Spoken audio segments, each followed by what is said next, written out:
खरंच असं म्हणतात की एखाद्या गरीब माणसाची हाक आणि एका आईच्या डोळ्यांतून गळालेला दुःखाचा अश्रू कधीच वाया जात नाही.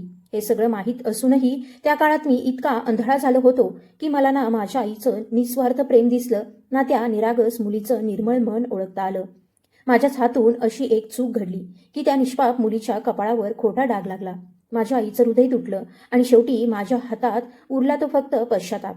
माणूस जेव्हा विवेकापेक्षा स्वतःच्या इच्छांच्या मागे धावू लागतो तेव्हा योग्य आणि अयोग्य यांच्यातली सीमारेषाच पुसली जाते. माझ्या बाबतीतही अगदी तसंच झालं. माझ्या अविचारी वागण्यामुळे मी आयुष्यभर टोचत राहील अशी चूक केली. आमच्या घरी मृणाल नावाची एक मुलगी राहत होती. ती आमच्या घरी काम करणारी नव्हती, तर परिस्थितीनं हरलेली, आधार शोधणारी एक अनाथ मुलगी होती. माझी आई स्वाती गरजू लोकांना मदत करणारी होती. कधी एखाद्या आजारी माणसाच्या उपचाराचा खर्च उचलायची, कधी अनाथ मुलांच्या शिक्षणासाठी हातभार लावायची, तर कधी एखाद्या विधवेच्या घरात महिनाभराचं धान्य पोहोचवायची. एकदा बाजारातून परत येताना तिला मृणाल एका दुकानाबाहेर शांतपणे बसलेली दिसली. तिच्या चेहऱ्यावर उपासमार, थकवा आणि आयुष्याशी चाललेली झुंज स्पष्ट दिसत होती. आई तिच्याजवळ गेली, प्रेमानं विचारपूस केली. तेव्हा कळलं की तिचे आई वडील या जगात नव्हते आणि तिचं म्हणावं असं कुणीही उरलं नव्हतं. आई तिला घरी घेऊन आली. तिला राहण्यासाठी छप्पर दिलं, पोटभर अन्न दिलं आणि त्याहून महत्त्वाचं म्हणजे माणूस म्हणून जगण्याचा सन्मान दिला. मृणालही घरातली लहान मोठी कामं मनापासून करायची, पण आई नेहमी एकच गोष्ट ठामपणे सांगायची, ही आपल्या घरात काम करणारी मुलगी नाही, ही आपल्या जबाबदारीचा भाग आहे. तिच्याशी नेहमी आदरानं वागायचं. दिवस सरत गेले, पण माझं वय लहान होतं, विचार अपरिपक्व होते.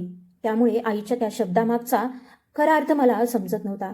एक दिवस मी माझ्या खोलीत बसलो होतो. मृणाल नेहमीप्रमाणे शांतपणे साफसफाई करत होती. ती आपल्या कामात मग्न होती. त्यावेळी माझ्याकडून असं काही घडलं की ती घाबरून काही पावलं मागे सरकली. इतक्यात आई दारात आली. तिनं ते दृश्य पाहिलं आणि तिच्या चेहऱ्यावर खोल वेदना उमटल्या. तिनं मला कठोर आवाजात थांबवलं आणि शांत पण ठाम शब्दात समजावलं, एखाद्याची मजबुरी, शांत स्वभाव किंवा साधेपणा याचा कधीही चुकीचा अर्थ काढायचा नसतो. तो क्षण माझ्या आयुष्यातला पहिला मोठा धडा ठरू शकला असता, पण दुर्दैवानं त्यावेळीही मला माझी चूक पूर्णपणे उमगली नाही. आईच्या डोळ्यात रागापेक्षा जास्त वेदना होत्या. तिनं थरथरत्या हातानं माझ्या गालावर एक चापट मारली आणि म्हणाली, हेच संस्कार दिले होते का मी तुला? मी निशब्द उभा राहिलो, पण स्वतःची चूक मान्य करण्याचं धाडस माझ्यात नव्हतं. उलट हट्टानं मीच उत्तर द्यायला लागलो. मला वाटत होतं की आई मृणालची जरा जास्तच बाजू घेते. माझं बोलणं पूर्ण होण्याआधीच तिनं माझा हात घट्ट पकडला आणि म्हणाली, प्रत्येक आपुलकीचा अर्थ तुझ्या मनात येतो तसा नसतो. ती या घराची जबाबदारी आहे, तुझ्या चुकीच्या विचारांची नाही. त्यावेळी माझं वय कमी होतं. भावना अनावर व्हायच्या आणि त्यांच्यावर ताबा ठेवायचा कसा हे मला कळत नव्हतं. आई मग मृणालजवळ गेली. तिनं तिच्या डोक्यावर प्रेमानं हात फिरवला आणि म्हणाली, बाळा, आजनंतर या घरात कुणाच्याही वागण्यामुळे तुला कधी त्रास झाला तर गप्प बसायचं नाही. सर्वात आधी माझ्याकडे यायचं. तुझ्यावर अन्याय होऊ देणार नाही. मृणालनं डोळ्यात पाणी आणत हलकसं मान डोलावली. तिच्या ओठांवर एकही शब्द नव्हता, पण तिच्या शांततेत आयुष्यभराचं दुःख दडलं होतं.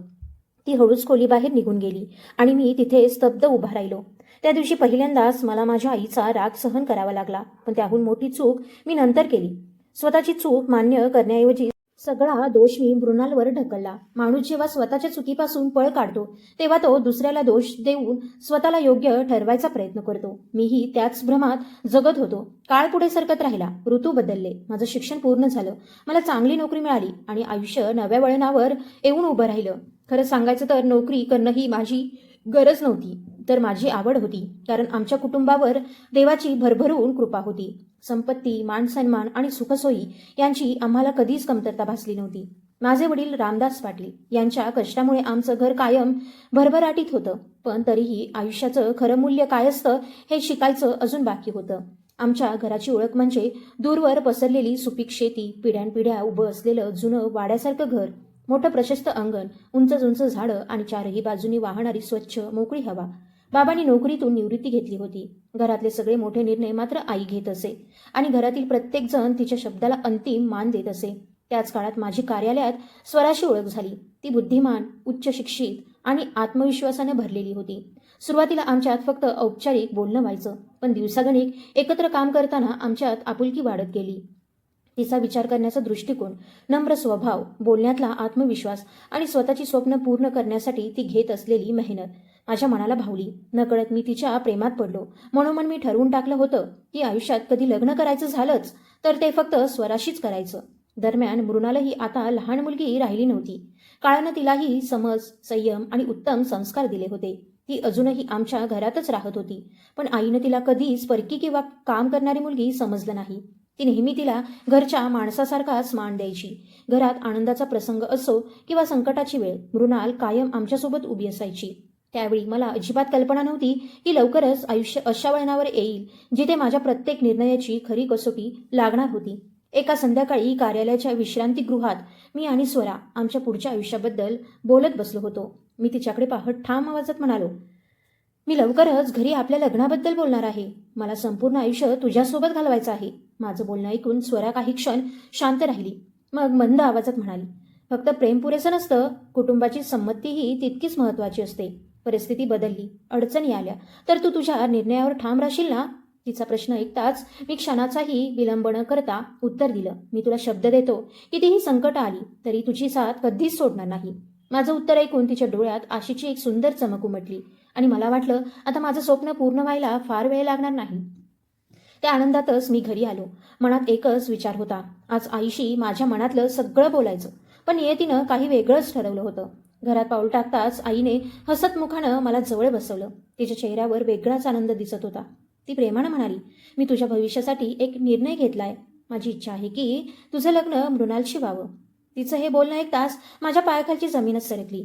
काही क्षण माझ्या तोंडातून शब्दच फुटले नाही. मी आश्चर्याने विचारलं, आई, तू खरंच बोलतेस? ती अत्यंत खात्रीनं म्हणाली, हो. मी तिला अनेक वर्ष जवळून पाहिले.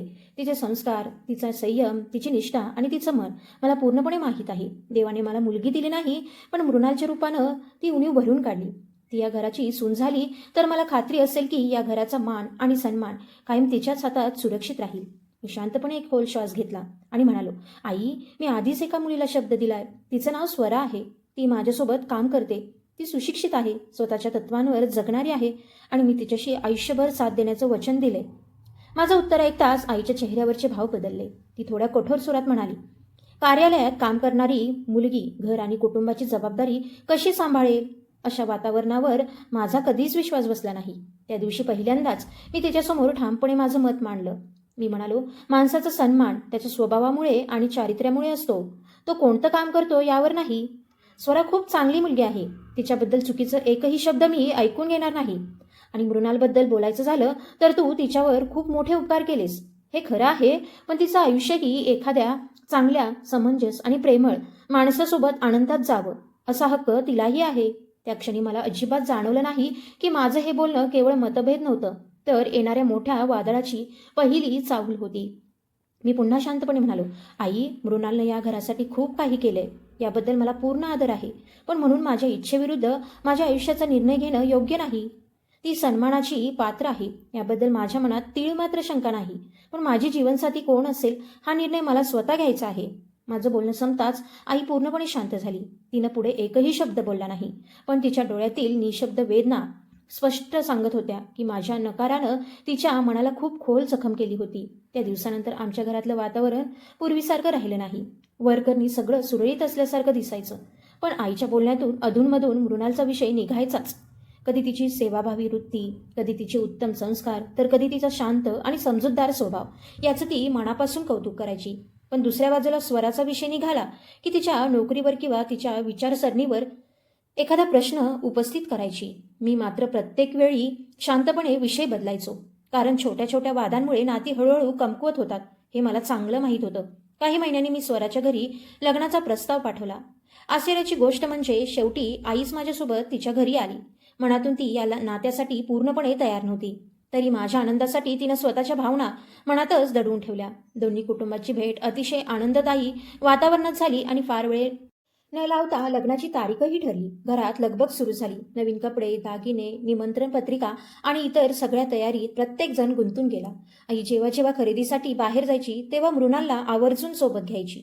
मृणाल शांतपणे सगळं सामान सांभाळायची, प्रत्येक काम जबाबदारीनं करायची आणि नेहमी स्वतःला मागेच ठेवायची. मी अनेकदा तिच्याकडे पाहायचो. तिच्या चेहऱ्यावर ना कोणती तक्रार दिसायची, ना मत्सर, ना राग.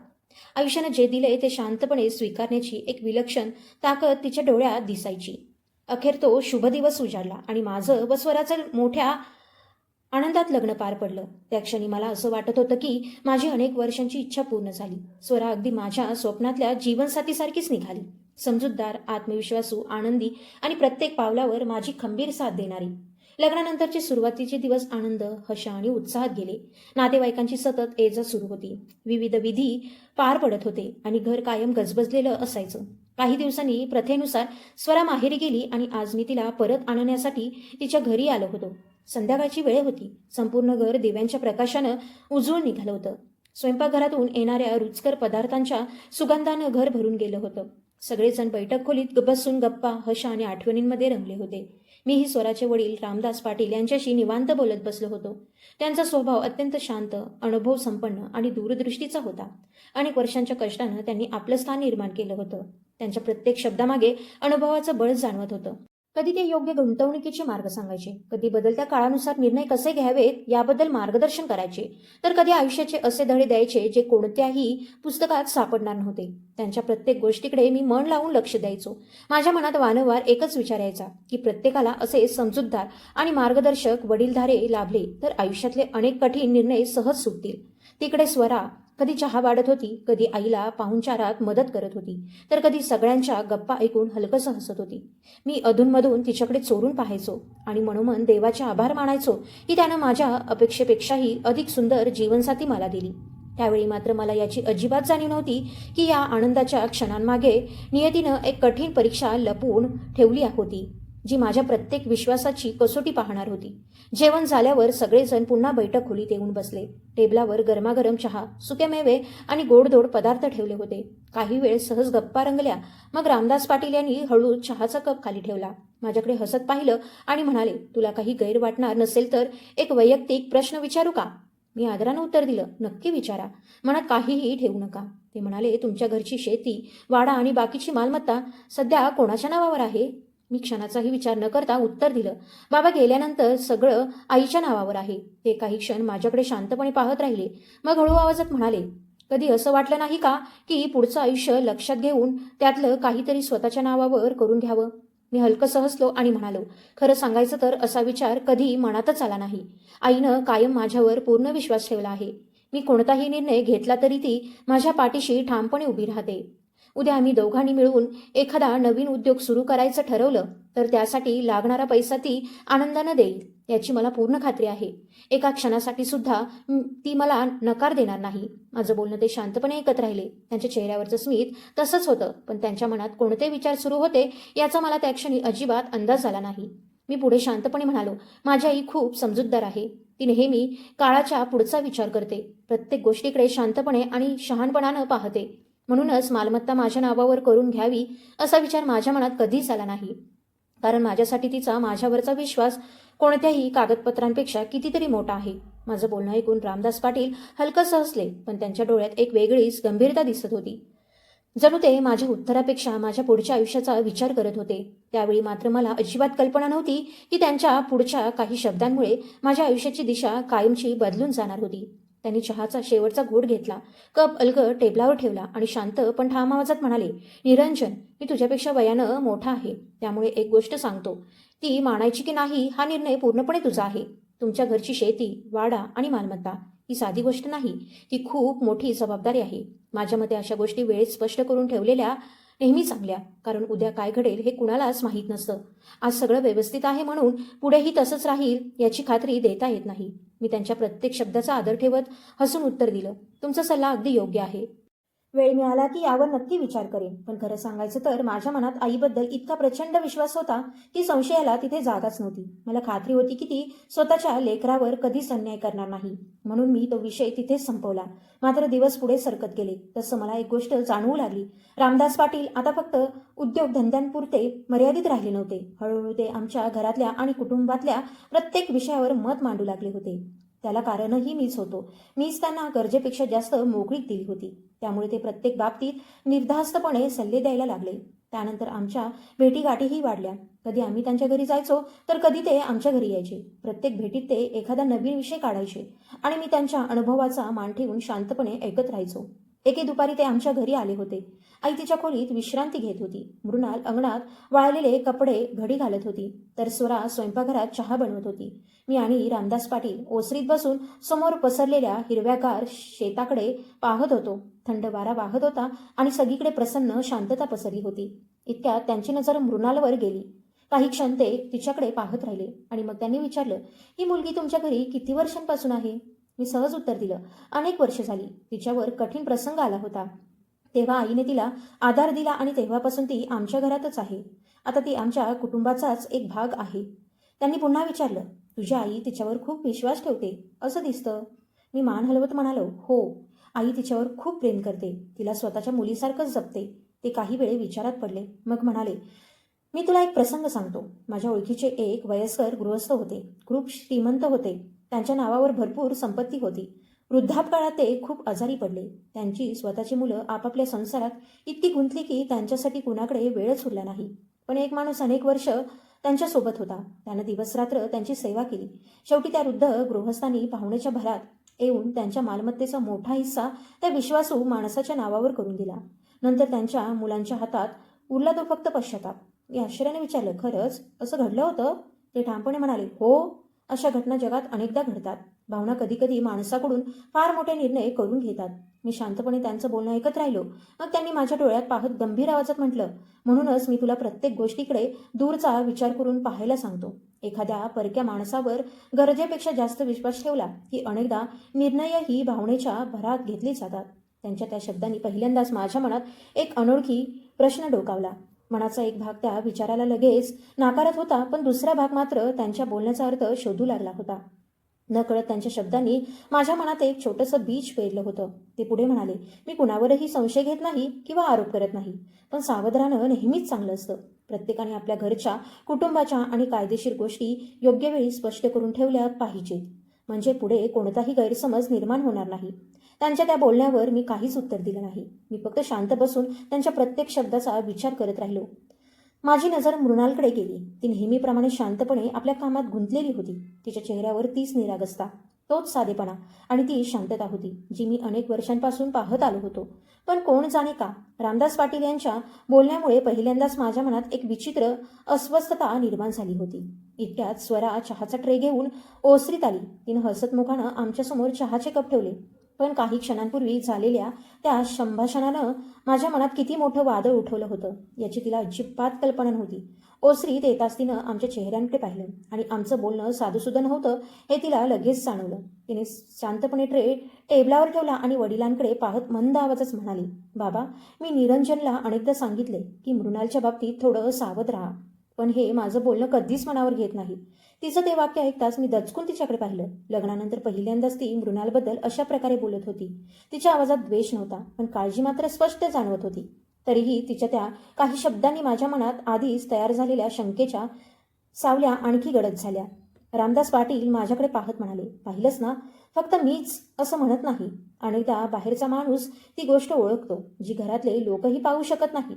त्या दिवसानंतर माझ्या मनातली शांतता हळूहळू नाहीशी होऊ लागली. प्रत्येक छोट्या गोष्टीकडे मी संशयाच्या नजरेनं पाहू लागलो. अनेक वर्षांपूर्वीचा माझा मूर्खपणा, स्वरानं दिलेली समज आणि मृणालबद्दल मनात दडवून ठेवलेले चुकीचे विचार पुन्हा जागे झाले. खरी चूक माझीच होती, पण माणूस जेव्हा स्वतःलाच योग्य समजू लागतो तेव्हा दुसऱ्याचं चांगुलपणही त्याला खटकायला लागतं. आता मला प्रत्येक तो क्षण आठवू लागला जेव्हा आई मृणालवर पूर्ण विश्वास ठेवायची.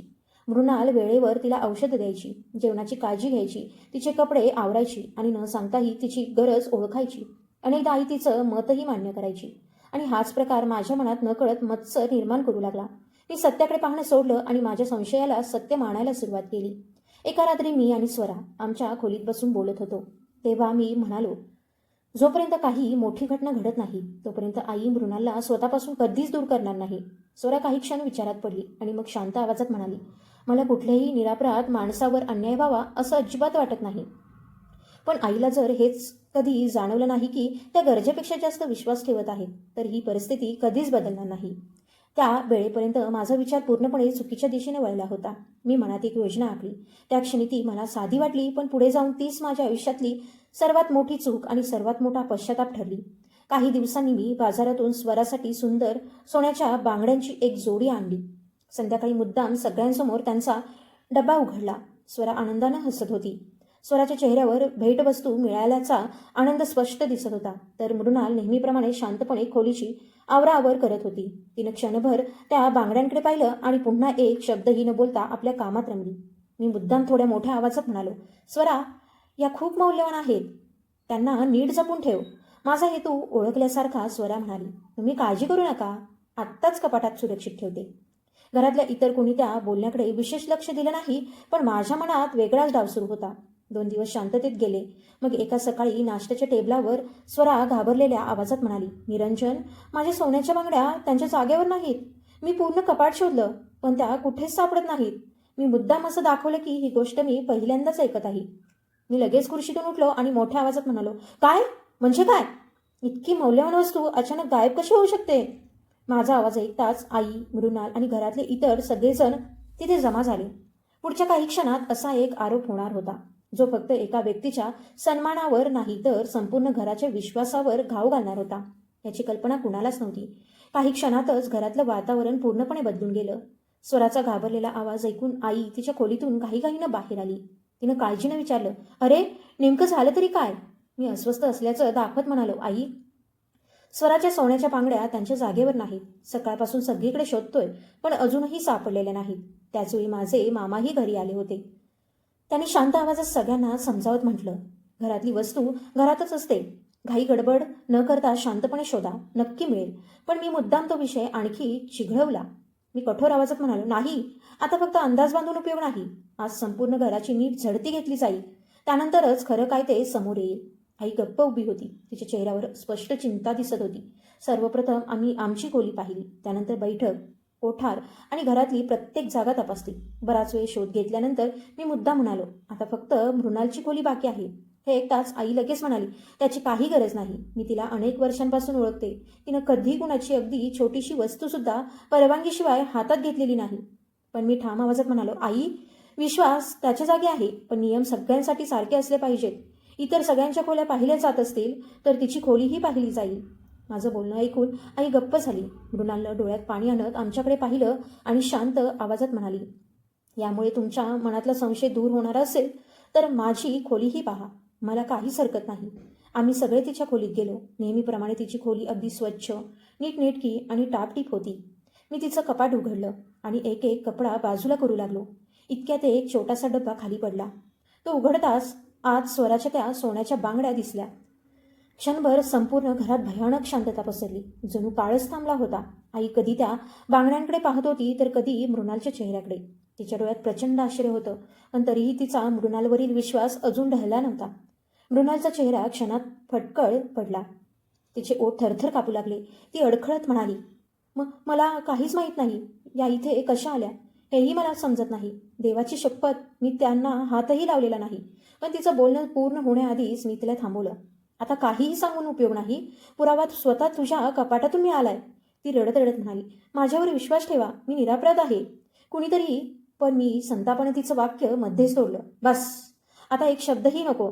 मला कोणतंही कारण ऐकायचं नाही. तेवढ्यात आई झटकन मृणालसमोर येऊन उभी राहिली. तिच्या आवाजात आर्त विनवणी होती. निरंजन, घाईघाईत निर्णय घेऊ नकोस. मी या मुलीला अनेक वर्षांपासून ओळखते. माझं मन अजिबात मानत नाही की ती असं काही करू शकते. यात नक्कीच काहीतरी गैरसमज आहे. आधी शांत हो आणि नीट विचार कर. पण माझ्या मनावर संशयाचं इतकं जाड सावट पसरलं होतं की मला दुसरं काहीच दिसत नव्हतं.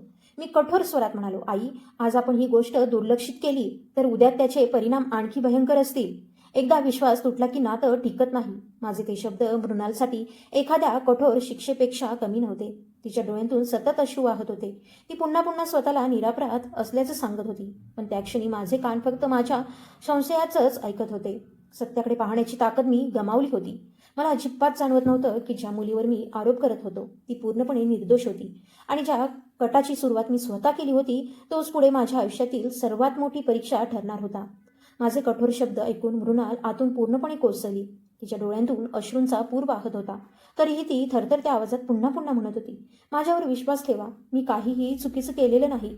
तिचं वाक्य पूर्ण व्हायच्या आधीच अचानक आईचे पाय डगमगले. तिचा चेहरा एकदम फिकट पडला. श्वास जोरात चालू लागला आणि ती जवळच्या खुर्चीवर कोसळली. क्षणात संपूर्ण घरात गोंधळ उडाला. आम्ही तिला तातडीनं जवळच्या रुग्णालयात घेऊन गेलो. तपासणीनंतर डॉक्टरांनी सांगितलं की तीव्र मानसिक धक्क्यामुळे तिचा रक्तदाब खूप खाली गेला आहे आणि तिला पूर्ण विश्रांतीची गरज आहे. मी रुग्णालयात तिच्या पलंगाशेजारी बसलो होतो. तिनं मोठ्या कष्टानं माझा हात हातात घेतला आणि अशक्त आवाजात म्हणाली, "निरंजन, मृणालला असं एकटीला सोडू नकोस. माझं मन सांगत आहे ती निरपराध आहे. डोळ्यांना दिसतं तेच नेहमी खरं असतं असं नाही." मी तिला धीर देत म्हणालो, "आई, तू काळजी करू नकोस. आधी तू बरी हो, बाकी सगळं नंतर पाहू." पण माझ्या मनातला निर्णय तेव्हाच पक्का झाला होता. तो बदलण्याची इच्छाही आता माझ्यात उरली नव्हती. त्या संध्याकाळी मी रुग्णालयातून थेट घरी परतलो. मृणाल शांतपणे तिचे काही कपडे आणि आवश्यक सामान एका जुन्या पिशवीत भरत होती. इतकं रडून तिचे डोळे कोरडे पडले होते की आता त्यातून अश्रूही येत नव्हते. मला पाहताच ती हळूच उभी राहिली आणि थरथरत्या आवाजात म्हणाली, "फक्त एकदाच माझं म्हणणं ऐका. मी खरंच काहीही चुकीचं केलेलं नाही." पण मी तिचं एकही वाक्य ऐकून घेतलं नाही. रागाच्या भरात तिची पिशवी उचलून घराबाहेर ठेवली आणि थंड आवाजात म्हणालो, "या घराचे दरवाजे तुझ्यासाठी कायमचे बंद झाले आहेत. तुला तुझा सन्मान जपायचा असेल तर पुन्हा कधी या घराकडे वळू नकोस." मृणालनं शेवटच्यांदा त्या घराकडे पाहिलं, ज्या घरात तिनं आयुष्याची कितीतरी वर्ष घालवली होती. त्या घराची तिचं नातं एका क्षणात तुटून गेलं होतं. तिनं शांतपणे पिशवी उचलली आणि एकही शब्द न बोलता हळूहळू निघून गेली. मी मात्र तिला थांबवण्याचाही प्रयत्न केला नाही. इतकंच नाही तर एकदाही मागे वळून तिच्याकडे पाहिलंही नाही. 2 दिवसांनी आई रुग्णालयातून घरी परतली. घरात पाऊल टाकताच तिची नजर मृणालला शोधू लागली. ती अस्वस्थ होऊन म्हणाली, "मृणाल कुठे आहे?" मी आधीच तयार करून ठेवलेलं खोटं तिच्यासमोर मांडलं. मी म्हणालो, "आई, मी तिला फक्त एवढंच सांगितलं होतं की चूक मान्य केलीस तर इथलं सगळं संपेल." पण तीच उलट रागावली. जाताना म्हणाली की आता तिचा या घराशी काहीही संबंध नाही आणि स्वतःचं सामान घेऊन निघून गेली. आई अविश्वासानं माझ्याकडे पाहत राहिली. तिच्या आवाजात विश्वासापेक्षा वेदना जास्त होत्या. ती हळूच म्हणाली, "खरंच तिनं असं म्हटलं?" मी कोणतीही खंत न बाळगता मान हलवली आणि म्हणालो, "हो." मी तिला खूप समजावलं पण ती काही ऐकायलाच तयार नव्हती. त्यानंतर आईनं एकही प्रश्न विचारला नाही. तिच्या डोळ्यात अशी वेदना उतरली होती की ती शब्दात मांडणं अशक्य होतं. ती शांतपणे तिच्या खोलीत निघून गेली. त्या दिवसानंतर तिच्या आयुष्यातला आनंदच हरवून गेला. ती पूर्वीसारखी हसायची नाही, कुणाशी बोलायची नाही आणि घरातल्या कोणत्याच कामात मन लावत नव्हती. अनेकदा ती तासनतास शांत बसून राहायची, जणू तिच्या मनात कुणीतरी कायमचं दूर गेल्याचं दुःख घर करून बसलं होतं. दुसऱ्या बाजूला काळ पुढे सरकत गेला आणि घरातले बहुतेक निर्णय माझ्या आणि स्वराच्या हातात आले. सुरुवातीला स्वरा प्रत्येक गोष्ट आईला विचारून करायची, पण हळूहळू तिच्या वागण्यात बदल होऊ लागला. ती स्वतःचं मतच अंतिम समजू लागली. कधी आईचं बोलणं दुर्लक्षित करायची, कधी मध्येच तिचं वाक्य तोडायची, तर कधी नकळत असे शब्द बोलायची की एका आईचं मन आतून तुटून जायचं. अनेकदा आई माझ्याकडे यायची आणि हळू आवाजात म्हणायची, "बाळा, मला समजत नाही मी स्वराचं काय बिघडवलंय. मी तिची मनापासून काळजी घेते, तिला कधी तक्रारीची संधी देत नाही, तरीही ती माझ्याशी इतक्या परक्यासारखी का वागते?" पण त्या काळात माझ्या विचारांवर स्वार्थ आणि गैरसमजांचं जाड आवरण पसरलं होतं. मी प्रत्येक वेळी तिलाच उत्तर द्यायचो, "आई, कारण नसताना कोणी असं वागत नाही. कुठे ना कुठे तुझीही काहीतरी चूक असेल." माझं हे बोलणं ऐकताच आई गप्प व्हायची. ती कधी स्वतःचं समर्थन करायची नाही, कुठली सफाई द्यायची नाही. फक्त एक खोल श्वास घ्यायची आणि शांतपणे तिच्या खोलीत निघून जायची. आज अनेक वर्षांनी मागे वळून पाहताना मला जाणवतं की त्या काळात सत्य माझ्या डोळ्यांसमोर उभं होतं, पण माझ्या हट्टानं, अहंकारानं आणि इतरांच्या बोलण्यावर ठेवलेल्या आंधळ्या विश्वासानं मी सत्याकडे पाठ फिरवली. तीच माझी सर्वात मोठी चूक ठरली आणि त्याची किंमत मला संपूर्ण आयुष्यभर मोजावी लागली. आज भूतकाळ आठवला की प्रत्येक प्रसंग जिवंत होऊन डोळ्यांसमोर उभा राहतो. प्रत्येक आठवण मनाला एकच टोचणी लावते की आई प्रत्येक वेळी बरोबर होती, पण मी मात्र दुसऱ्यांच्या शब्दांवर विश्वास ठेवून तिच्या विश्वासालाच तडा दिला. त्यावेळी माझ्या मनावर इतकं दाट अज्ञान पसरलं होतं की मला स्वतःशिवाय दुसरं कोणीच खरं वाटत नव्हतं. काळ मात्र शांतपणे पुढे सरकत राहिला. मृणाल या घरातून अशी निघून गेली जणू ती कधी या अंगणाचा भागच नव्हती. तिची पुन्हा कधीच काही बातमी मिळाली नाही. तिनं परत येण्याचाही प्रयत्न केला नाही आणि मीही तिला शोधण्याची गरज कधीच वाटू दिली नाही. स्वतःच्या चुका मान्य करण्याऐवजी मी माझ्या यशाच्या मागे धावत राहिलो. दरम्यान माझा उद्योग आश्चर्यकारक वेगानं वाढू लागला. आधी इतर शहरांतून काम मिळू लागलं, नंतर परदेशातूनही मोठ्या प्रमाणावर मागण्या येऊ लागल्या. काहीच महिन्यात परिस्थिती इतकी बदलली की मला ब्रिटनमध्ये कायमस्वरूपी कार्यालय सुरू करण्याची मोठी संधी मिळाली. त्यानंतर अनेक आठवडे नियोजन करण्यात, कायदेशीर प्रक्रिया पूर्ण करण्यात आणि परदेश प्रवासासाठी लागणारी सर्व कागदपत्र तयार करण्यातच गेले. शेवटी आम्ही ब्रिटनमध्ये कायमचं स्थायिक होण्याचा निर्णय घेतला. मी स्वराकडे पाहत म्हणालो, "सुरुवातीचे काही दिवस तिकडे खूप कठीण जाणार आहेत. नवीन उद्योग उभा करायचा आहे, नवीन जागा आहे, नवीन जबाबदाऱ्या आहेत." माझ्या मनात एकच विचार आहे. तू काही दिवस इथेच थांब. मी तिकडची सगळी व्यवस्था नीट लावतो आणि मग तुला बोलावून घेतो.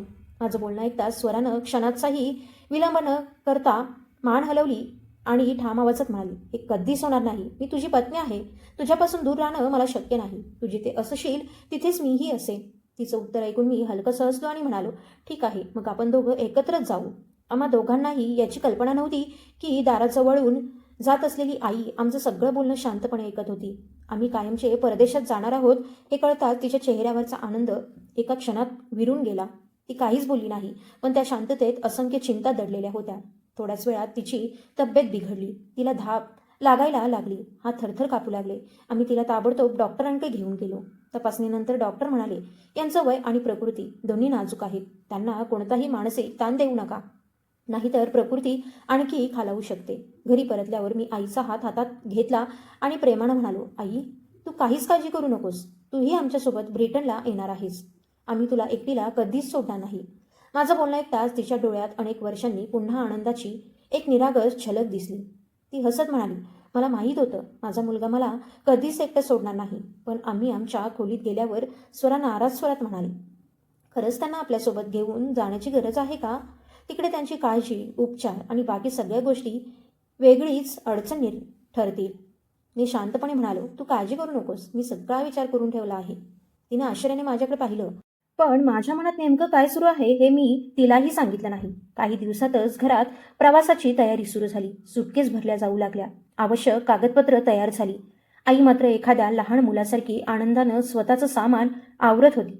कधी औषधं वेगळी ठेवायची, कधी पासपोर्टबद्दल विचारायची, तर कधी ब्रिटनमध्ये कसं आयुष्य असेल याची उत्सुकतेनं चर्चा करायची. तिच्या चेहऱ्यावर एकच समाधान दिसत होतं. आता उरलेलं आयुष्य मुलाच्या आधारानं सुखात जाईल. अखेर जाण्याचा दिवस उजाडला. आम्ही सगळे गाडीत बसलो आणि प्रवास सुरू झाला. संपूर्ण वाटेत आई आमच्यासाठी देवाकडे प्रार्थना करत होती.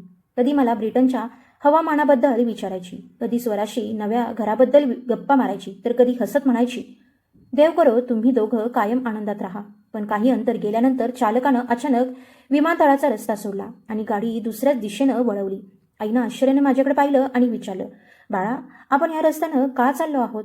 मी तिच्या नजरेला नजर न देता फक्त एवढंच म्हणालो, आई, काही मिनिटं शांत बस, सगळं समजेल. थोड्याच वेळात गाडी एका मोठ्या स्वच्छ आणि देखण्या इमारतीसमोर थांबली. मुख्य प्रवेशद्वारावर मोठ्या अक्षरात लिहिलं होतं, वृद्ध सेवा आश्रम. स्वरानं तो फलक वाचला. मग हळूहळू माझ्याकडे पाहिलं. तिच्या डोळ्यात आश्चर्य, भीती आणि विश्वासघाताची असह्य वेदना एकाच वेळी दाटून आली. थरथरत्या आवाजात ती म्हणाली, निरंजन, ही कोणती जागा आहे? मी खोटं धैर्य दाखवत म्हणालो, आई, तुझ्या विजाबाबत अचानक अडचण आली आहे. तुझा विजा मंजूर झालेला नाही. आम्हाला लगेच निघणं भाग आहे. त्यामुळे काही दिवस तुला इथे राहावं लागेल. हा खूप चांगला आश्रम आहे. तुला इथे कोणत्याही गोष्टीची कमतरता भासणार नाही. सगळं सुरळीत झालं की मी स्वतः येऊन तुला घेऊन जाईन. माझ्या प्रत्येक शब्दासोबत तिच्या चेहऱ्यावरचा उजेड कमी होत गेला. डोळ्यात पाणी आणत ती तुटक्या आवाजात म्हणाली, खरंच तू मला इथे सोडून जाणार आहेस? त्या क्षणी तिच्या डोळ्यात पाहण्याचं धैर्य माझ्यात उरलं नव्हतं. मी फक्त मनगटावरच्या घड्याळाकडे पाहत म्हणालो, आई, आमच्या विमानाची वेळ होत आहे. उशीर झाला तर खूप मोठं नुकसान होईल. मी गाडीतून खाली उतरलो. तिचं सामान बाहेर काढलं आणि हळूहळूच तिचा हात धरून तिलाही खाली उतरवलं. ती त्या आश्रमाच्या प्रवेशद्वाराशी निशब्द उभी राहिली. तिची नजर कधी माझ्या चेहऱ्यावर स्थिर व्हायची, तर कधी गाडीच्या बंद होणाऱ्या दाराकडे. शेवटच्या क्षणापर्यंत तिच्या मनात एकच आशा होती, कदाचित आता माझा मुलगा मागे वळून येईल, मला जवळ घेईल आणि हसत म्हणेल, आई, हा सगळा गैरसमज होता. चल आई, आपण घरी जाऊया. हे शब्द मात्र तिच्या कानावर कधीच पडले नाही. आई बराच वेळ तिथेच निश्चल उभी राहिली. तिची नजर सतत माझ्यावरच खेळलेली होती. जणू तिचं मन अजूनही हे मान्य करायला तयार नव्हतं की ज्या मुलासाठी तिनं संपूर्ण आयुष्य वेचलं, त्याच मुलानं आज तिला परक्या माणसांच्या भरवशावर सोडून दिलं होतं. मी गाडीचं दार बंद केलं. एकदाही तिच्याकडे मागे वळून पाहिलं नाही आणि चालकाला निघण्याचा इशारा केला. गाडी हळूहळू पुढे सरकली. काही क्षणातच ती पांढरी इमारत आणि तिच्यासमोर उभी असलेली असहाय्य आई माझ्या नजरेआड झाली. प्रवासात स्वरा माझ्याकडे पाहत हलकसं हसली आणि म्हणाली, खरंच आपण काही महिन्यांनी परत येऊन आईला घेऊन जाणार आहोत ना? मी निष्काळजीपणे हसलो आणि म्हणालो, अगं, परत येण्याचा आपला काहीच विचार नाही. आता आपल्याला नवीन आयुष्य सुरू करायचं आहे. जुने ओझे परत उचलायचे नाही. हे शब्द माझ्याच तोंडून बाहेर पडत होते. त्या तोंडातून ज्याला बोलायला शिकवणारी माझी आईच होती. तीच आई जिने माझ्या 13व्या वर्षी बाबांचं छत्र हरवल्यानंतर स्वतः आईची ही भूमिका निभावली आणि वडिलांची सुद्धा. स्वतःच्या प्रत्येक इच्छेचा त्याग करून तिनं माझं आयुष्य घडवलं. पण त्या काळात मी यशाच्या गर्वात इतका बुडालो होतो की तिच्या त्या सर्व त्यागाची किंमत माझ्या मनात उरलीच नव्हती. माझे विचार आता फक्त मोठा देश, मोठा उद्योग, भरपूर पैसा आणि ऐशारामाचं आयुष्य याभोवतीच फिरत होते. मला अजिबात कळलं नाही की ज्या आईच्या आशीर्वादामुळे मी इथंपर्यंत पोहोचलो, तिचंच मन तोडून मी माझ्या नशिबाची दारं स्वतःच कायमची बंद करत होतो. आम्ही ब्रिटनमध्ये पोहोचलो. सुरुवातीचे काही महिने असे गेले की जणू यश स्वतःहून आमच्याकडे चालत येत होतं. उद्योग झपाट्यानं वाढू लागला. एकामागून एक मोठे करार मिळू लागले. वेगवेगळ्या देशांतून ग्राहक येऊ लागले आणि नफा दिवसेंदिवस वाढत गेला. मी आनंदानं स्वराला म्हणायचो, पाहिलंच ना, मी म्हणालो होतो ना, आपला निर्णय अगदी योग्य होता. ती हसत उत्तर द्यायची, ही तर फक्त सुरुवात आहे. खरी भरारी अजून बाकी आहे. काही दिवसातच आम्ही शहरातील एका उच्चभ्रू भागात आलिशान घर विकत घेतलं. उंच मजल्यावरून रात्री चमकणारे रस्ते पाहताना आम्हाला वाटायचं जणू संपूर्ण जग आपल्या मुठीत आलं आहे. महागडी भोजनालयं, नामांकित कंपन्यांचे कपडे, मौल्यवान घड्याळं, नवीन गाड्या, फिरणं, खरेदी, जे काही आवडायचं ते क्षणाचा विचार न करता विकत घ्यायचो. पैशांचा हा ओघ कधीच थांबणार नाही अशी आमची खात्री झाली होती. कधी कधी मी म्हणायचो, थोडं जपूनही खर्च केला पाहिजे. भविष्यासाठी काही रक्कम बाजूला ठेवूया. त्यावर स्वरा हसत म्हणायची, एवढी काळजी कशाला करतोस? उत्पन्न सतत वाढत आहे, मग आयुष्याचा आनंदही घ्यायला हवा ना. बचत नंतरही करता येईल. तिचं बोलणं मला पटायचं आणि मीही त्याच प्रवाहात वाहत जायचो. आमच्या चकाकीत आम्ही उद्याच्या अंधाराकडे पाहणंच सोडून दिलं होतं. पण एक दिवस परिस्थितीनं शांतपणे कूच बदलली. सर्वप्रथम एक मोठा करार अचानक रद्द झाला. मी स्वतःला समजावलं की उद्योगात असं कधी ना कधी घडतंच. पण त्यानंतर दुसराही मोठा ग्राहक हातातून निसटला. पुढचे अनेक महिने एकही मोठं काम मिळालं नाही. खर्च मात्र पूर्वीप्रमाणेच सुरू होते, पण उत्पन्न दिवसागणिक कमी होत होतं. प्रत्येक रात्री मी हिशोबाच्या फायली समोर ठेवून बसायचो. आकडे बदलायचो, नवनवीन योजना आखायचो, पण प्रत्येक नव्या हिशोबात आधीपेक्षा जास्त तोटा दिसायचा. एका संध्याकाळी मी शांतपणे विचारत बसलो होतो. तेवढ्या स्वरा माझ्याजवळ आली आणि म्हणाली, काय झालं? एवढा गप्प का बसलायस? मी थकलेल्या आवाजात उत्तर दिलं, या महिन्यात पहिल्यांदाच आपल्याला तोटा झाला आहे. ती लगेच म्हणाली, अरे, काही दिवसांचीच गोष्ट आहे. पुन्हा सगळं पूर्वीसारखं होईल. पण तसं काहीच घडलं नाही. दिवस पुढे सरकत गेले आणि अडचणी वाढतच गेल्या.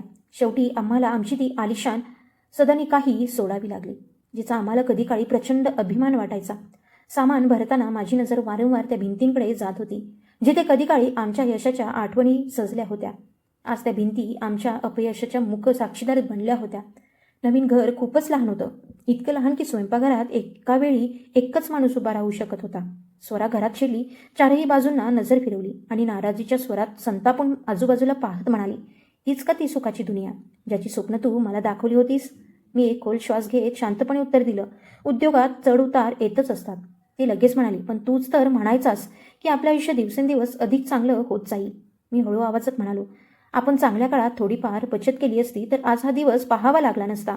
माझं बोलणं ऐकताच तिच्या चेहऱ्यावरचे भाव क्षणात बदलले. ती रागाने म्हणाली, म्हणजे आता सगळी चूक माझीच आहे असंच ना? फक्त मीच खर्च करत होते का? प्रत्येक खरेदीच्या वेळी तूही माझ्यासोबत होतास. मी गप्प बसलो, पण ती थांबली नाही.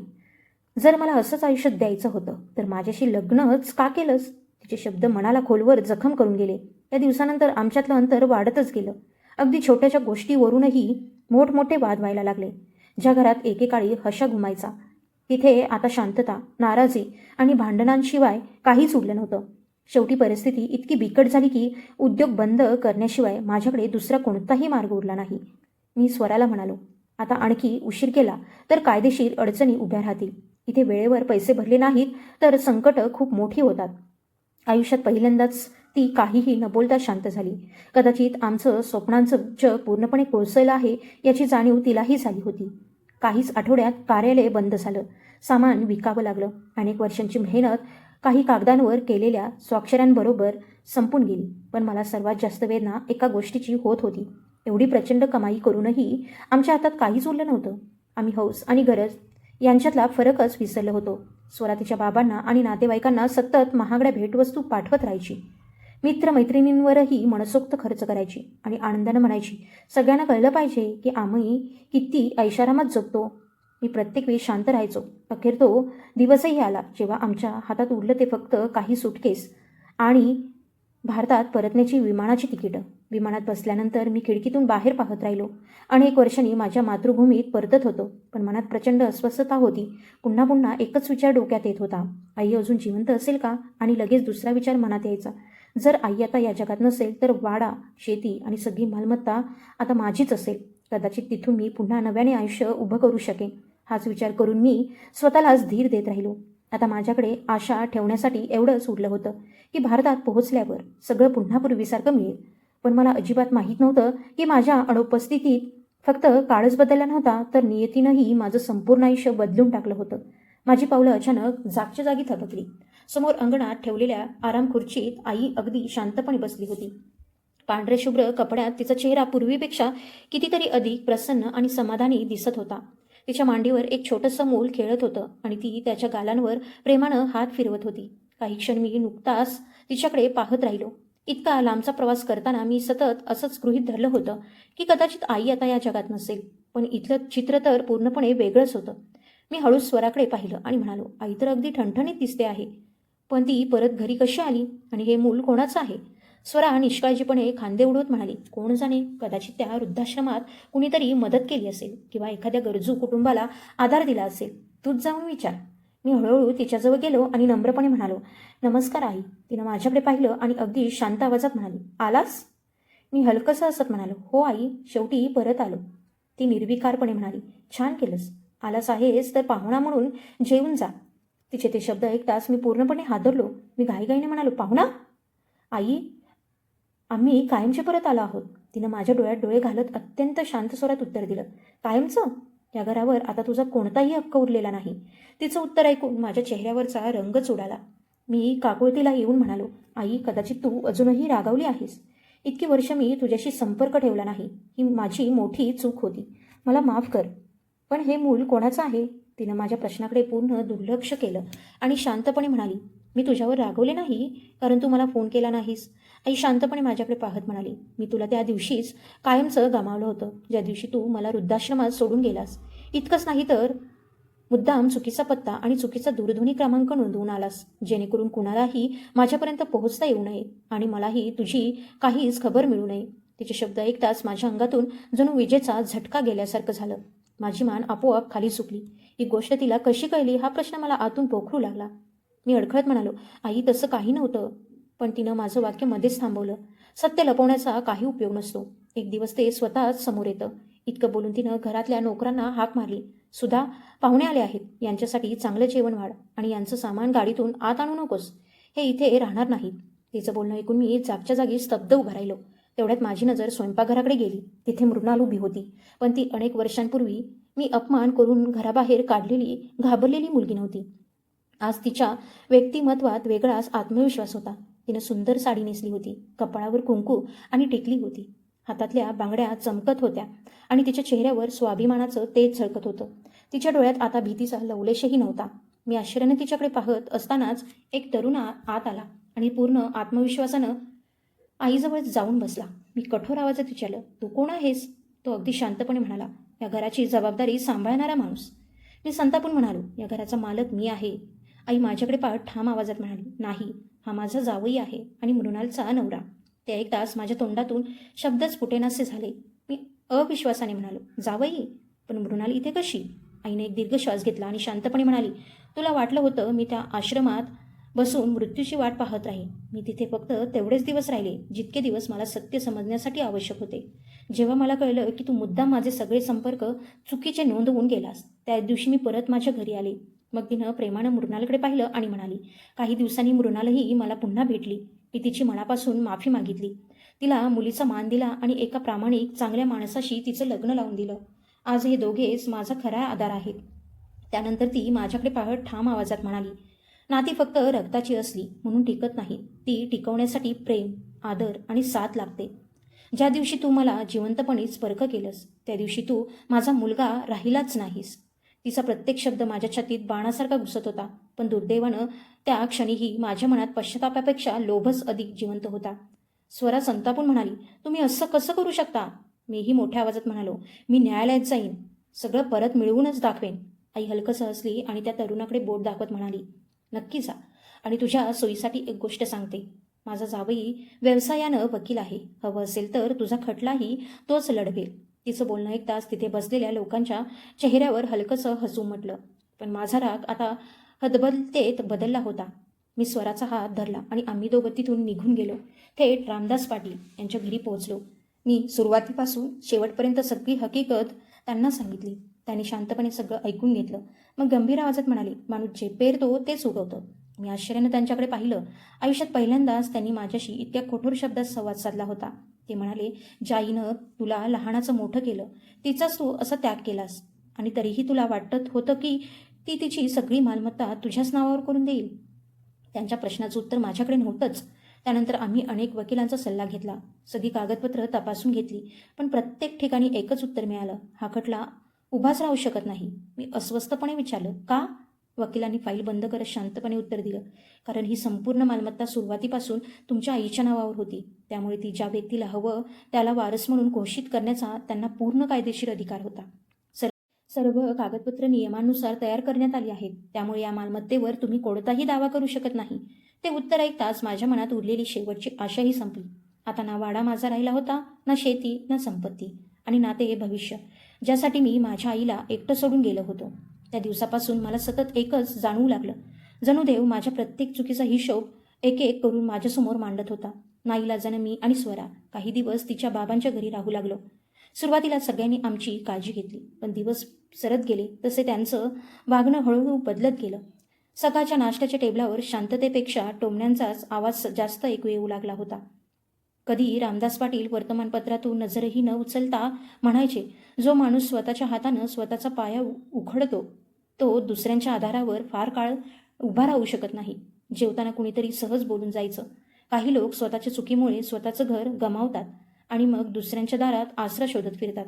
प्रत्येक वेळी मी मान खाली घालून सगळं ऐकत राहायचो.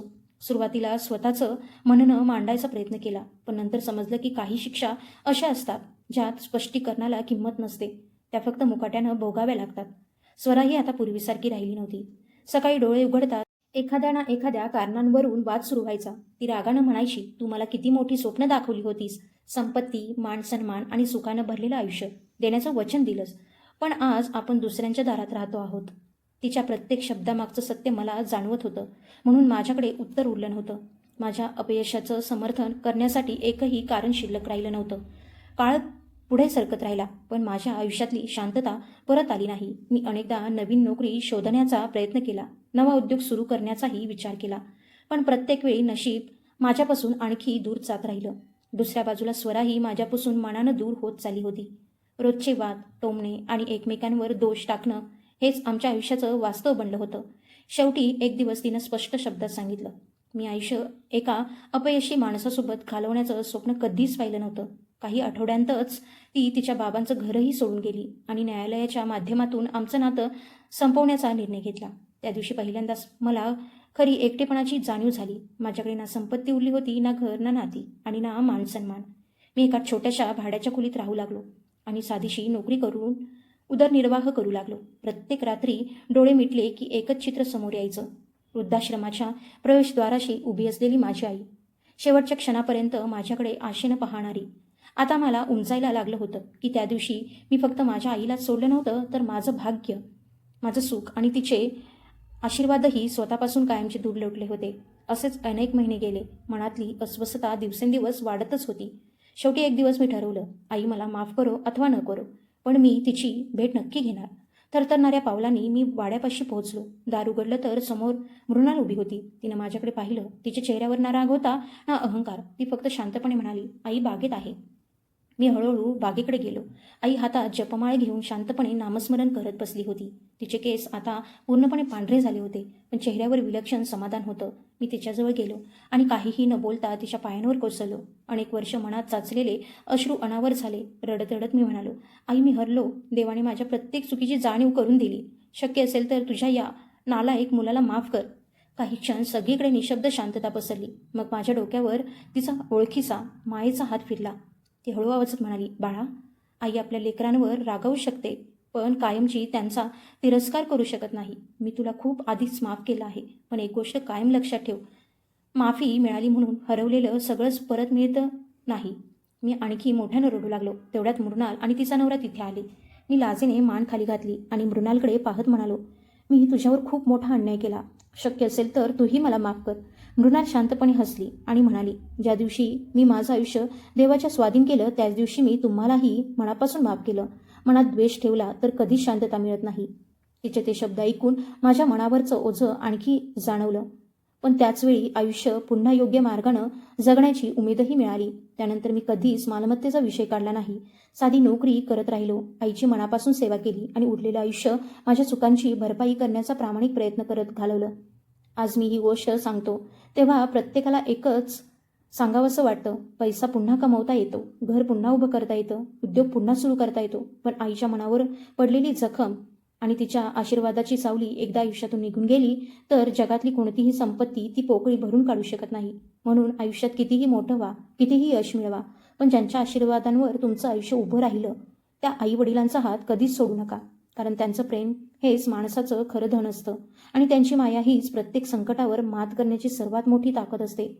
बाकी सगळं काळानुसार बदलतं, पण आईच्या प्रेमाला पर्याय या जगात कधीच नसतो.